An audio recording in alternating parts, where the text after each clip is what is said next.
Is your mind constantly racing, replaying conversations, and worrying about a future that hasn't even happened? You're not alone.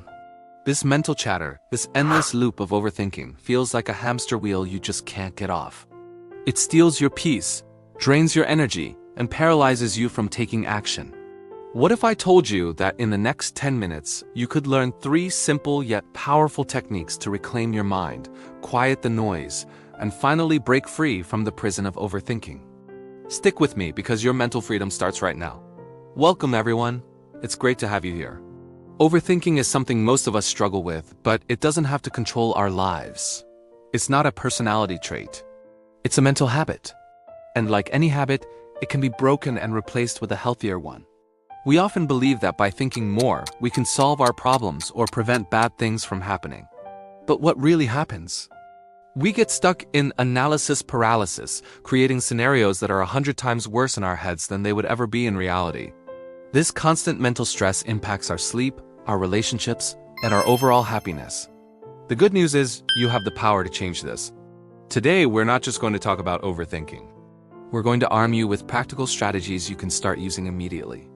Let's dive into our first technique, the 5-second rule.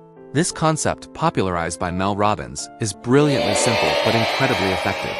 The moment you catch yourself spiraling into overthinking, you have a 5-second window to physically move and redirect your brain before it traps you. Here's how it works. The second you feel that familiar wave of worry or indecision, you start counting backward from 5. 5, 4, 3, 2, 1, and on 1, you move. You get up and get a glass of water, you stretch, you say a decision out loud, or you start a different task. Why does this work? Counting backward requires focus, which interrupts the overthinking pattern. The physical movement then signals to your brain that it's time to shift gears. It's a psychological trick that pushes you from thinking to doing. Let's say you're debating whether to send an important email. You've written it, but now you're overthinking every word. Is it too direct? Is it not direct enough? What will they think? Stop right there. Start the countdown. 5, 4, 3, 2, 1. Hit send. Or if you're lying in bed replaying a conversation, 5, 4, 3, 2, 1. Get up, walk to the kitchen, and make a cup of tea. This small action breaks the cycle. It's about creating a habit of action to combat the habit of hesitation. Try it just once. The next time your brain goes into overdrive, use the 5-second rule. You'll be amazed at how this simple countdown can give you back control. Now, for our second technique, which is all about gaining perspective. It's called the 10th of October 10 method. When you're consumed by a problem, it feels like the biggest, most important thing in the world. This method helps you zoom out and see the bigger picture. When you're overthinking a decision or a situation, ask yourself 3 questions. How will I feel about this in 10 minutes? How will I feel about this in 10 months? And finally, how will I feel about this in 10 years? This simple exercise forces you to step outside of your immediate emotional reaction. Let's apply it. Imagine you made a small mistake at work, and you're replaying it over and over, convinced you're going to get fired. Let's use the 10th of October 10 method. In 10 minutes, you'll probably still feel anxious and embarrassed. That's okay. Now how about in 10 months? Honestly, will you even remember this specific mistake? Probably not.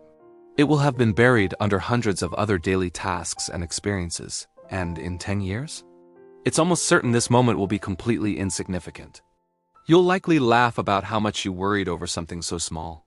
See what just happened? The problem didn't change, but your perspective did. It went from being a catastrophe to a minor bump in the road. The 10th of October 10 method diffuses the power of overthinking by showing you that most of our worries are temporary. It's a reality check that anchors you and prevents you from drowning in short-term anxiety. Our third and final technique is perhaps the most crucial for long-term success: scheduling your worry time. This might sound counterintuitive. Why would I schedule time to do the very thing I'm trying to stop? But here's the logic. Trying to suppress anxious thoughts completely often makes them stronger. It's like trying not to think of a pink elephant. What's the first thing you think of? A pink elephant. Instead of fighting your thoughts all day, you're going to give them a designated appointment. Here's how to do it. Set aside 15 to 20 minutes every day, maybe at 5 p.m., as your official worry time. During this time, you have full permission to overthink, worry, and analyze to your heart's content. Get a notebook and write down everything that's bothering you. But here's the key rule.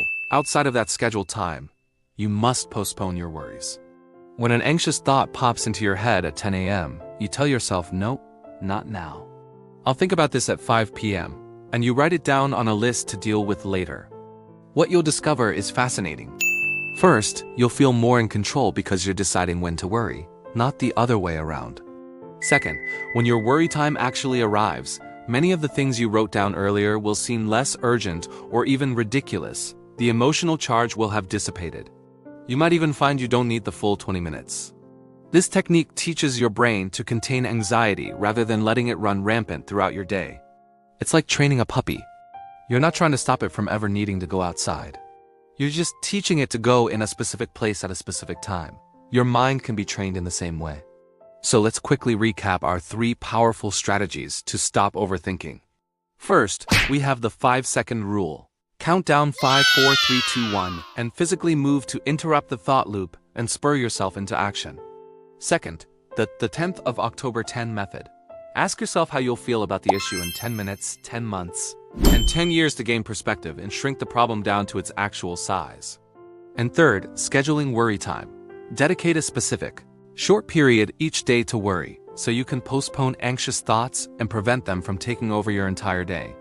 Remember, the goal isn't to never have a negative or anxious thought again. That's impossible. The goal is to change your relationship with those thoughts. It's about realizing that you are not your thoughts. You are the observer of your thoughts, and you have the power to decide which ones you engage with. These techniques are tools to help you build that mental muscle. They are not a one-time fix, but daily practices. The more you use them, the stronger that muscle gets, and the quieter your mind will become. Start small. Pick one of these techniques and commit to trying it for the next week. Maybe you'll start with the 5-second rule every time you hesitate. Or maybe you'll try the 10th of October 10 method the next time you feel overwhelmed. Don't try to master everything at once. Progress, not perfection, is the key.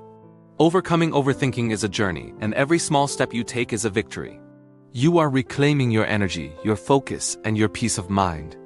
You are taking back control. Thank you so much for spending this time with me today. I truly hope these strategies bring you as much clarity and freedom as they've brought me and so many others. If you found this helpful, please give this video a thumbs up and hit that subscribe button so you don't miss out on more content designed to help you live a more intentional and peaceful life. And I'd love to hear from you in the comments. Which of these techniques are you going to try first? Sharing your journey can inspire someone else. Remember, you have the power to quiet your mind. Thanks for watching, and I'll see you in the next video.